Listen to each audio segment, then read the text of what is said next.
Let's play some hockey. Tonight. Energetic, passionate, and savvy. Gouche Live. Brought to you by the good people at the Hockey News and Sports Illustrated. And now, ladies and gentlemen, the Gouche. Welcome to another episode of Gouche Live. I'm Kerry, Goulet, your host. This has all been brought to you by the good people at the Hockey News and Sports Illustrated. And you know what? A busy day.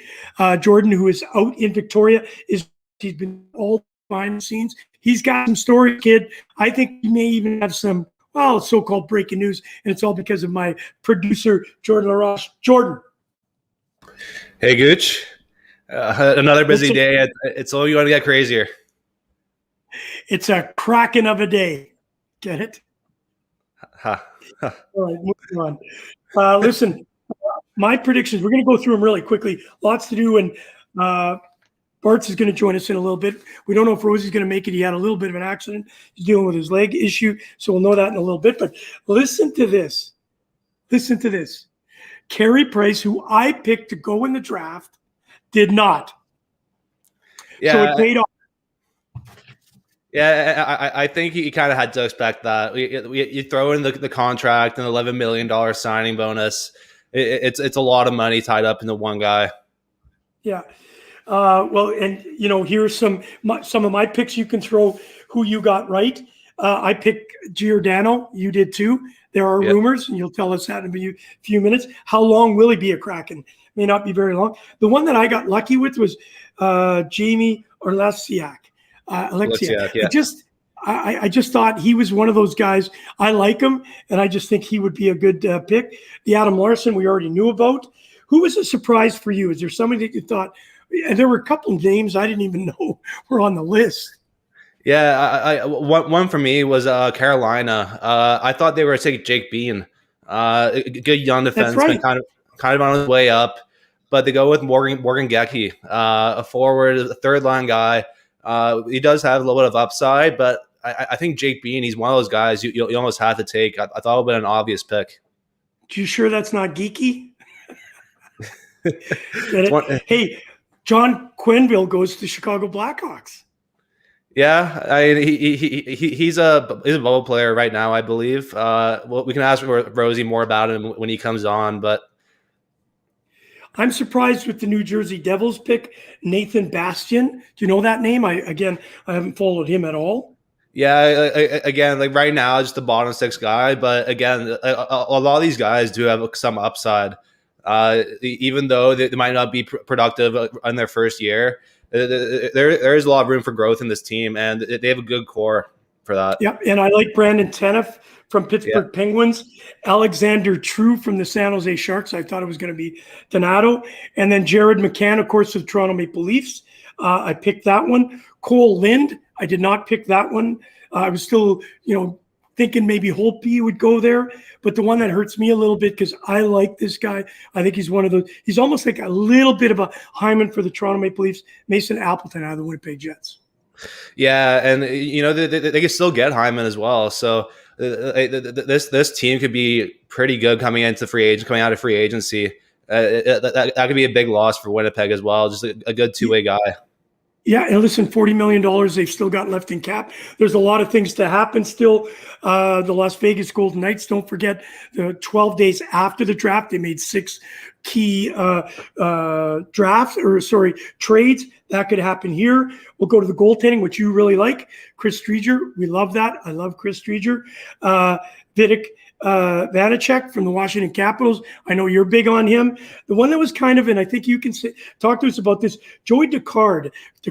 We saw him play at Ottawa. He played one game, played great, but then got injured and was out for the rest of the season. Why did they go there? It could be for a wide range of reasons, but the one I kind of keep coming back to is I think they'll flip a goalie. Whether it's I don't think it'll be Striedger. I think it'll be Vanacek or Decord. But you can get a good return for either of those guys. They're both young. Decord, you might not be able to get as much back, but Vanacek, you get a first-round pick, second-round pick, a couple of prospects in there as well. Hey, let's look at the lineup here. McCann, Gord, Eberle. That's not a bad line. Not at all. Tanev, Jarnkrok, Donskoy, back on the Yeah. point, Giordano, Larson, if Giordano stays there. Talk to us a little bit about that. Is there a chance he could be a Kraken only for, like, say, 24 hours? Yeah, it might even be 5 minutes. I mean, the way it looks right now, all the reports are saying that Giordano's going to get flipped to the Rangers. Something I'm pretty happy about, but it's going to cost the Rangers a decent amount. I think what they're looking at right now is a couple picks, maybe even a Ryan Strome. So it is going to cost quite a bit. But, Mark Giordano, he just comes into this Rangers team, a young Rangers team with guys like Zach Jones, Libor Hayek, who are still trying to find their way into the league. And, it gives them a chance to develop, and it gives them a chance to kind of have some more leadership in that locker room, which is, I think, one of the Rangers' struggles last year.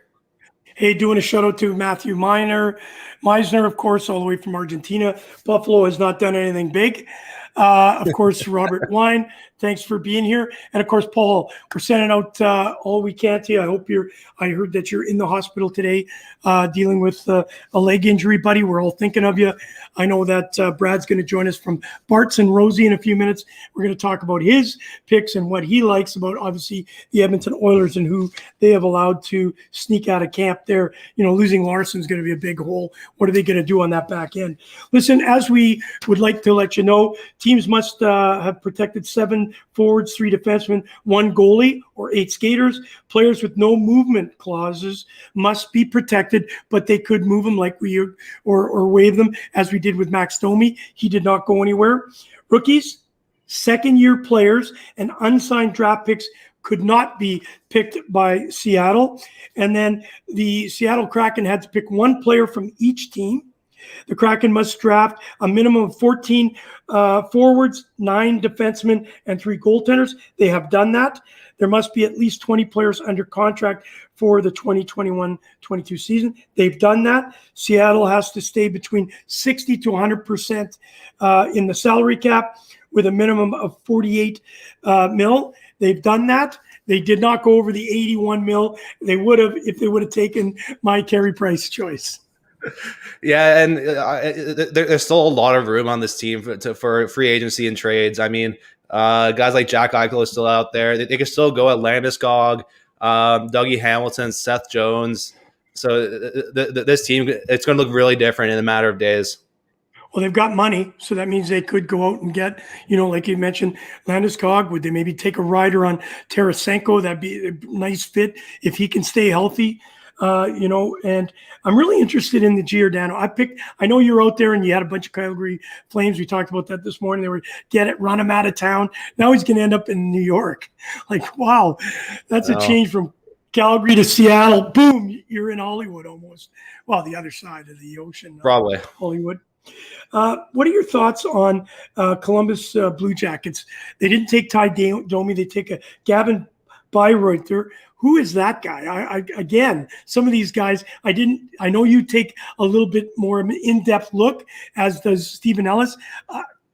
No idea who he is. Yeah, I mean, totally honest, I don't know a ton about him, but, I thought like Max Domi would have been an obvious pickup for them. I mean, I kind of tie that to William Karlsson, a guy who's underperformed in Columbus, which is a kind of a hard place to do well in, as we've seen with like Patrick Laine and those guys. And he goes to Vegas and has a 40-goal year his first year there. So I think that's a missed opportunity for Columbus, but who knows? I could be totally wrong, and this kid grows out to be a great player. So we'll have to see. Well, and of course, there's still lots to happen. And Paul's actually made a comment that some of these players are picked, they have to fill an AHL team also, right? So, do you know their deal right now with who they're with?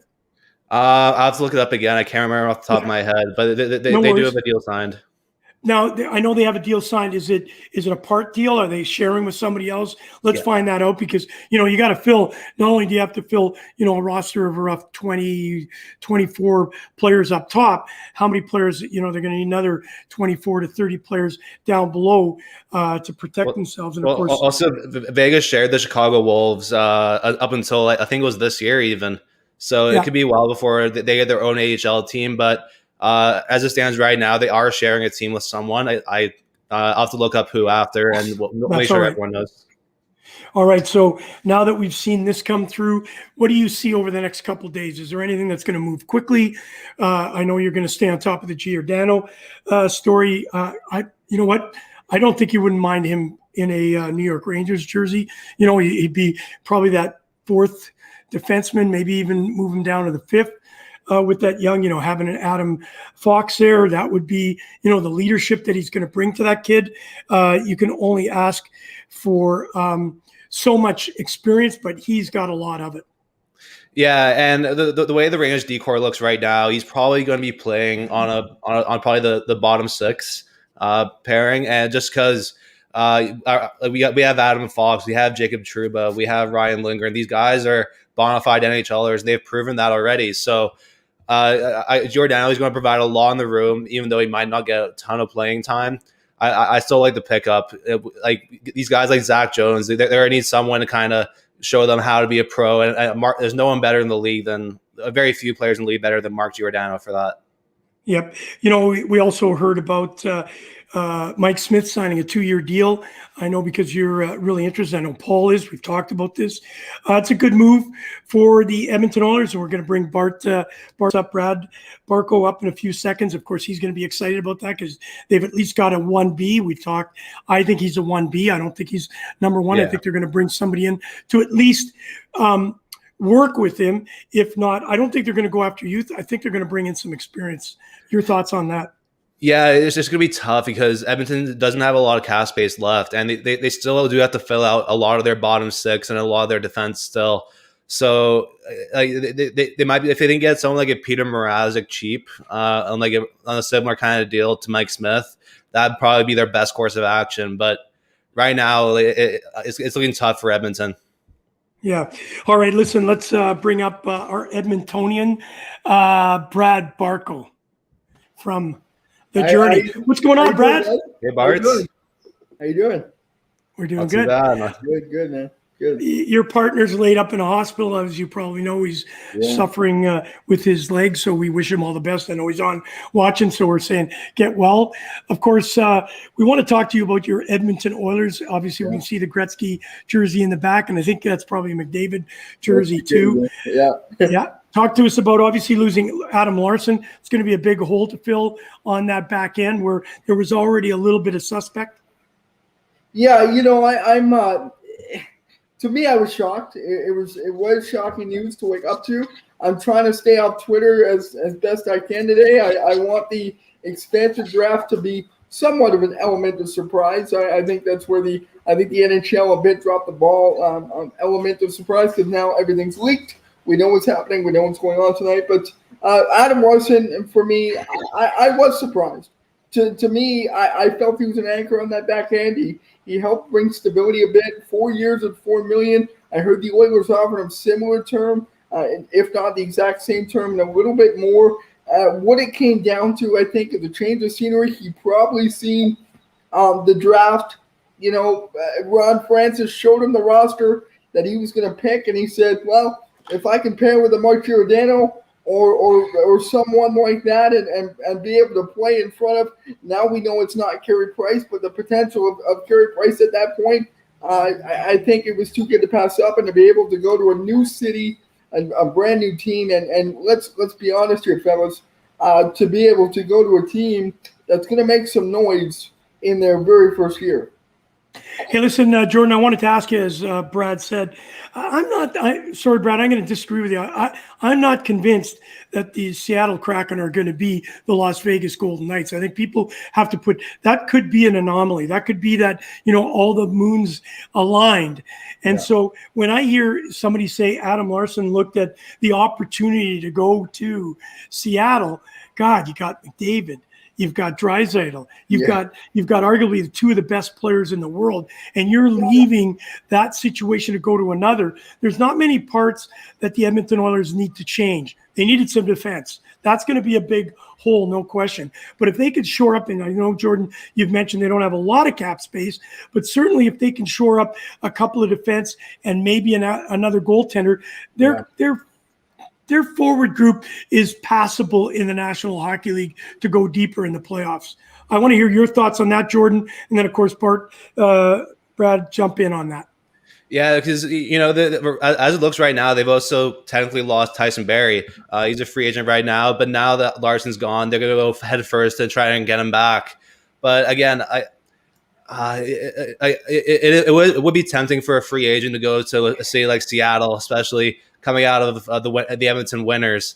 And I just think the Seattle team is going to be better than people expect. There's a lot of time left for the regular season. And like Kerry, you said it yourself, Vegas made 6 trades in 12 days right after the draft. And this team, as it looks right now, I'd say the team might be a playoff bubble team. But with some movement, I think this team could make a run.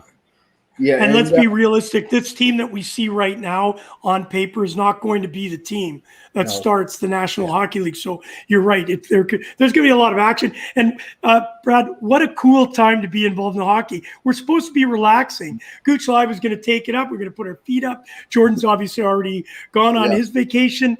I'm going to go for a couple of days myself, actually, which is crazy. I haven't been to a lake in many years. Think about that for a second.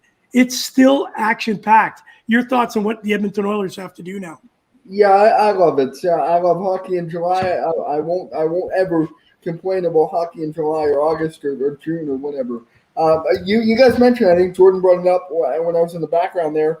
Mike Smith. They re-signed Mike Smith today, 2 years, $2 million. Look, Oilers fan base, Oilers Twitter is a tough place to live sometimes.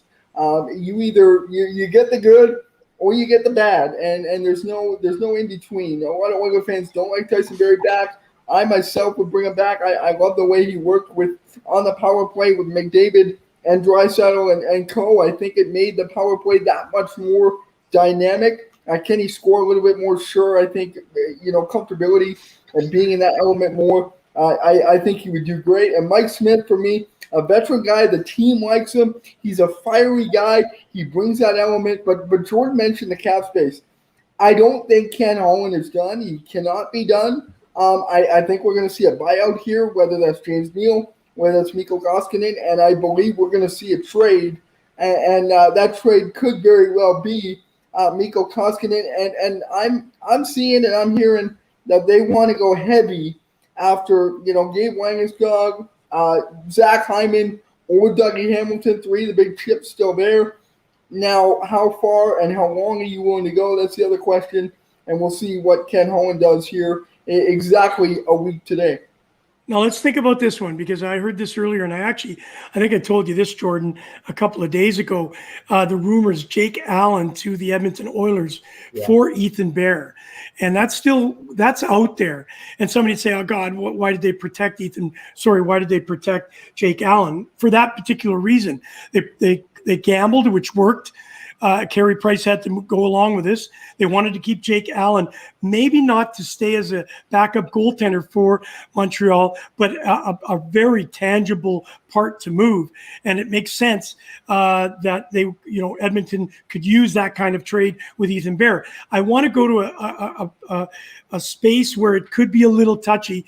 Can we think about the comments that came to Ethan Bear after the playoffs last year were very hurtful? Could that be in the back of his mind that, you know what, I'm disrespected here. Let's get out of Dodge. Let's go somewhere where I can start fresh, because that's still going to linger. There's going to be a lot of questions, of course, what's going on up here with, the Indigenous issues. It's just going to maybe keep lingering, maybe even into training camp. And maybe he just, I'm ready to move. Let me get somewhere. Let me get fresh. Barts, you go first, and then I'd like to hear your comment on that, Jordan. Well, look, let's be honest. I think Edmonton did a great job of rallying behind him after that happened. Obviously, the comments doesn't reflect the city as a whole. They basically planned a social distance parade outside of Rogers Place for him.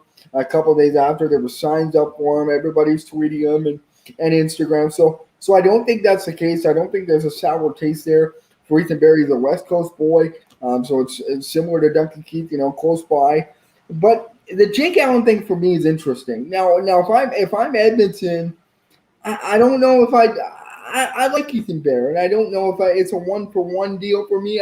I still feel that the Edmonton could get a little bit more back. I don't think the value's there. I would love Jake Allen. Jake Allen's a great goaltender. He proved it in St. Louis.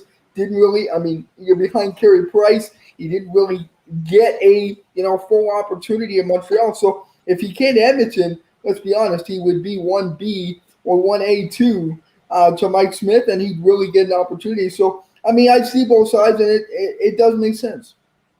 Jordan, do you have any thoughts on that type of trade, specifically for, that shores up the goaltending in Edmonton? Yeah, and I think it's a good move for Edmonton. I don't love it for Montreal because I think with everything that's coming out now about Kerry Price and his injury, I think the Habs are going to have to give him a lighter workload next year. And Jake Allen is a perfect guy for that responsibility. And I don't know if Caden Primo is there just yet. He will be at some point in the very near future. It's just maybe you get another year out of Jake Allen and send him away next summer. I think that's probably the better move for Montreal. But if Edmonton can make this work, it's a great move. And as you know, goaltenders, they start to really mature around that 22, 24 mark. And I think you're absolutely right on Caden Primo. Don't rush it. So I think you're right. I think it's going to be a tough sell. We obviously have to talk about Toronto. As you know, we're based in Toronto. You're in Edmonton. Jordan's in Victoria, thank God, because I'll make sure that all the distress calls will go to you, Jordan, and my line will be busy. Did the Maple Leafs pay too much, believe it or not, pay too much to get Jared McCann to hold this lineup together? I read an article about this just about a half an hour ago where it said Maple Leaf lose McCann to Kraken to keep the roster together. Well, that's not a winning roster in the first place. If they would have lost Carefoot, Jordan, you said it was all about the defense and Justin Holl. Is that why you think they did this deal? Yeah, and it came down to for Seattle, came down to Alex Kerfoot and Jared McCann. The Leafs immediately didn't want to lose Justin Holl, so yeah, they did want to keep the team together, and it came down to whether it was who Seattle wanted, and it was clear they wanted McCann. Well, listen, they're going to lose. I think Hyman's gone. I don't think there's an opportunity for them to come back. There's a lot of money out there floating around for a player like that. Brad, when you were talking, you mentioned that it was this is almost anticlimactic. Like I think they only have two players to name. I don't think we've seen anybody taken off the Buffalo Sabres lineup, if I'm not mistaken, or Detroit. I know Chicago had. I think this is one for Paul. If you're listening still, I was perplexed by this. The Chicago Blackhawk player that they picked was Joel Quenneville. Forward, John Quenneville. Is it John or Joe? John. Isn't Joe the coach? Yeah. Are they related? Is that his son? I believe so. I'm positive. There's some bloodline there. Yeah, they are related at some point. So do you think this is anticlimactic? Because we now, at 8 o'clock, what are we turning in for? I was going to actually, I've got to go out tonight. I was going to PV to record it, but we already know everything, except for trades that are coming. Well, we talked. I talked about. I'm in a sports group on Facebook, and we talked about it. The NFL, the NBA, all these leagues do a great job of keeping things hush hush. When the draft comes, when stuff comes, I mean, the odd thing will leak out. That's normal, I think, in the world we live in now. But to have an entire roster leak out before, you got this prime time on ESPN, on Sportsnet in Canada, especially because you're moving to Sportsnet from ESPN from NBC in the States. You want to draw people in. That's kind of your to get your palate wet. This was the opener for the draft on Friday, then free agency next week, and you just, in my eyes, you completely ruined it. Why? What is there a point now to tune in at 8 o'clock Eastern? Because I can jump on Twitter and I know the entire roster anyway. So. Very good point, Brad. And of course, Jordan, you and I have talked about the marketing of the NHL. Sometimes they shoot themselves in the foot. Certainly this one, I believe that too. I was keen to watch at 8 p.m. and hear all the dialogue and what went on. Now there is no, they're not. And pick a Columbus Blue Jacket. Gavin Byroy. We don't even know who the heck the guy is, so we'd like to find that out as it's happening. But now I can go and Google all these guys, and I'll have the information before I even sit down at 8 o'clock. Is this a blown opportunity? Because you had mentioned Brad. I always call you Barts. That the fact that ESPN paid some big money to be there, it's a great opportunity to showcase a new beginning, and it's a dud. Yeah, and I think there needs to be a better line of communication between the NHL and its insiders. Because I mean, you can release, like say like Columbus's pick or Detroit's pick, but you just give away everything for tonight. I think tonight could have been a huge night for the NHL and kind of in growing the sport in North America, but it is really going to fall flat on its face tonight. And I don't think there'll be have as many people watch it who would have if they just waited till tonight to release everything. Hey Jordan, you're on holidays. That's why I'm pushing the buttons. I just want you to come back fresh. Bart's last night I saw he's a cook. The kid can cook. So when he gets back here in Toronto, he's going to be cooking up the barbecue. Paul can come over. Bartsy, when you get on a flight, come on over. And Gouche Live Production has its own kind of deck outside, and we could be talking about next year. All the great things that are happening. Listen, as we wrap up, I want to ask you the question that obviously, Jordan, you being a New York Ranger fan. Barts, we know that you are a Edmonton Oiler fan. I'm a Winnipeg Jets fan.